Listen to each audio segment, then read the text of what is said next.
उत्तराखंड विधानसभा का बजट सत्र 18 फरवरी यानी कि कल से शुरू हो रहा है।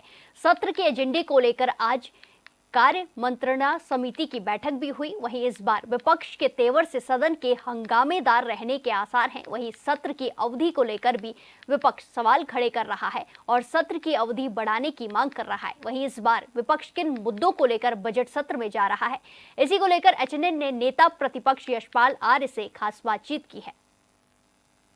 कल से विधानसभा का बजट सत्र शुरू होने जा रहा है। इस बार विपक्ष के किस तरीके की भूमिका रहने वाली है, इसको लेकर बातचीत करेंगे। हमारे साथ नेता प्रतिपक्ष यशपाल आर्य जी मौजूद हैं, उनसे बातचीत करेंगे। सर, चैनल में आपका स्वागत है।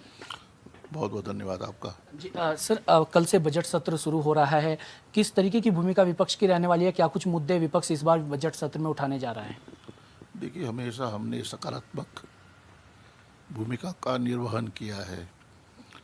आज कार्यमंत्रणा समिति की बैठक तय निर्धारित हुई है, संपन्न हुई है और इसमें 20 तारीख तक का एजेंडा निर्धारित हुआ है।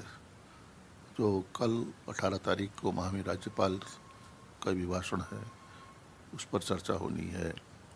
उसके उपरांत फिर सामान्य बजट प्रस्तुत किया जाना है, उस पर चर्चा होनी है और विभागवार चर्चा होगी। लेकिन हमारा कहना ये है कि स्पष्ट रूप से कहना है कि जो समय सत्र के दौरान हमें मिला है वो पर्याप्त नहीं है, सत्रावधि बढ़ानी चाहिए।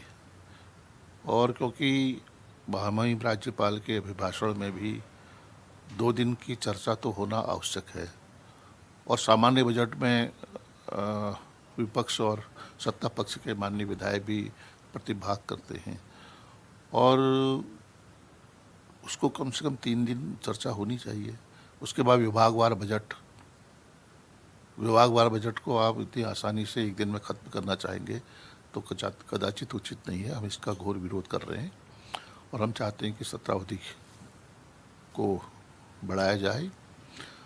उनका तर्क है कि हमारे पास बिजनेस नहीं है, तो बिजनेस को लाना ये सरकार का जिम्मेदारी है। एक बहाना है, बिजनेस नहीं है, एक बहाना है। लगातार पिछले सत्रों में एक ही आवाज़ गूंजती है कि बिजनेस नहीं है, इसलिए सत्र का समय है वो कम कर दिया गया है। 20 तारीख को कार्यमंत्रणा समिति की फिर बैठक होगी। हम उस दिन भी इस बात में विस्तार से कहेंगे, सरकार से कहेंगे कि सत्रावधि बढ़ाई जाए। मैं और माननीय विधायक प्रीतम सिंह जी पुरजोर तरीके से आज भी हमने अपनी बात को रखा है और आगे भी 20 तारीख को सत्र का अवधि जिससे कि हम विस्तृत रूप से आय व्यय पर चर्चा कर सकें, सामान्य बजट पर चर्चा कर सकें, विभागवार चर्चा में भागीदारी कर सकें। और लेकिन सरकार डरी हुई है, सरकार चर्चा नहीं कराना चाहती, सरकार के जन मुद्दों को दबाना चाहती है। सरकार जिस तरह से भ्रष्टाचार, करप्शन, सशक्त भू कानून, मूल निवास, ध्वस्त कानून व्यवस्था, प्रीपेड स्मार्ट मीटर, बहुत सारे विषय हैं, किसानों का विषय हैं, उन मुद्दों को से बचना चाहती है। इसलिए चाहती है कि सत्रावधि कम हो, जिससे कि विपक्ष पुरजोर तरीके से इन मुद्दों को उठा सके, क्योंकि पूरा प्रदेश देख रहा है कि विपक्ष का क्या रोल है, क्या भूमिका है। हमसे बड़ी उम्मीद हैं, अपेक्षाएं हैं और हमारी जिम्मेदारी है, नैतिक जिम्मेदारी है। हमें विपक्ष में है तो हमारा रोल दिखना चाहिए कि आखिरकार हम लोग विपक्ष में हैं, लेकिन हमारी भूमिका क्या है, हम किन मुद्दों को कितनी बारीकी के साथ, कितनी गंभीरता के साथ उठा रहे हैं। और उन मुद्दों को, चाहे नौजवान हो, आज सरकारी नौकरियों में आरक्षण खत्म कर दिया गया। आज नौजवान चाहे वो किसी क्षेत्र में हो, उनको अवसर नहीं दिया जा रहा है और उनको विज्ञप्ति जारी नहीं हो रही है, नौकरी के अवसर खत्म हो रहे हैं। तो चारों तरफ माहौल एक अराजकता का माहौल बन चुका है। लोगों में गुस्सा है, लोगों में, नौजवानों में भविष्य के प्रति चिंता है। तो ये मुद्दे हम निश्चित रूप से और जिस तरह से हाँ सशक्त भू कानून की बात हो रही है, मूल निवास की बात हो रही है, हम चाहते हैं कि पिछले वर्षों में कितनी बार लैंड यूज चेंज किए गए, कितनी बार कितने लोगों को ज़मीनें दी गई, कितनी बार भू कानून में संशोधन किए गए, इसको भी हम सरकार से जवाब मांगेंगे। कितनी बार और लैंड यूज चेंज किए, कितने लोगों को ज़मीन आवंटित की गई, कौड़ियों के भाव ज़मीन दे दी गई, इसका ब्यौरा श्वेत पत्र भारतीय जनता पार्टी सरकार को जारी करना चाहिए। अगर वो ईमानदार हैं तो इसको उनको किसी प्रकार की झिझक, किसी प्रकार का उनको इस बारे में झिझक नहीं होनी चाहिए। खुल के अपनी बात को रखें, कहें कि हमने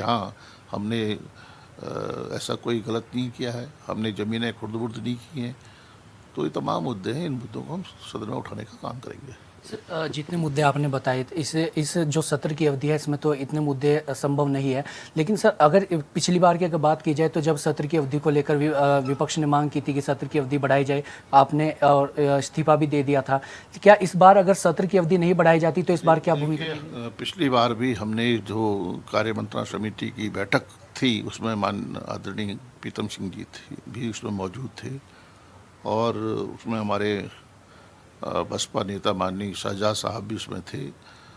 हमने जो तरीके से कहा कि सदन की सत्रावधि बढ़ाएं और जिससे कि सभी माननीय विधायक अपनी बात को सदन के समक्ष रख सकें, लेकिन उन्होंने कहा कि संख्या बल, हमारे पास संख्या बल है।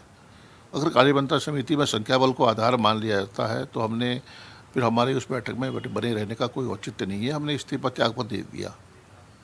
लेकिन अब देखते हैं 20 तारीख को भी कार्य मंत्रणा समिति की और बैठक होनी है जिससे कि आगे का एजेंडा तय होगा। सर, हर बार जब भी सत्र होता है गैरसैंण को लेकर के भी तमाम बातें होती है और लोगों को आस भी रहती है कि गैरसैंण को लेकर के भी कुछ चर्चा होनी चाहिए, तो इस बार क्या सर गैरसैंण को भी मुद्दा विपक्ष बनाने जा रहे हैं?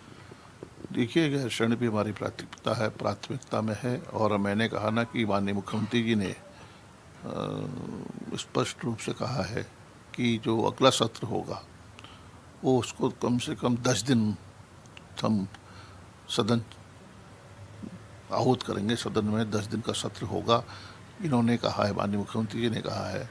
सारे पेपर्स में, सारे मीडिया में, इलेक्ट्रॉनिक मीडिया में उन्होंने अपनी बात को पुरजोर तरीके से रखा और सत्र के लिए कहा कि 10 दिन का समय हम रखेंगे। लेकिन ये जो आज देखने को मिला है उसमें 3 दिन का सत्र और एक दिन सोमवार, जो वो दिन कभी नहीं आता, सोमवार का दिन 24 तारीख। तो अभी तक तो 20 तारीख तक का एजेंडा तय हुआ है। फिर 20 तारीख के सायंकाल में फिर बैठक होगी, फिर आगे की रूपरेखा तय की जाएगी। तो ये थे हमारे साथ नेता प्रतिपक्ष यशपाल आर्य जी और साफ तौर पर इन्होंने कहा कि किस कई मुद्दे, चाहे स्मार्ट मीटर हो या फिर भू कानून हो या फिर अन्य मुद्दे हों, उन मुद्दों को उठाने का काम भी करेंगे और इस बार सत्र की जो अवधि है उसमें कोई भी कॉम्प्रोमाइज़ जो है वो नहीं किया जाएगा। अब ऐसे में देखने वाली बात होगी कि सत्र की अवधि बढ़ाई जाती है या किस तरीके से आगे सत्र जो है वो चलता है। अपने सहयोगी अर्जुन बिष्ट के साथ मैं अरुण सैनिया, चैनल 24/7 देहरादून।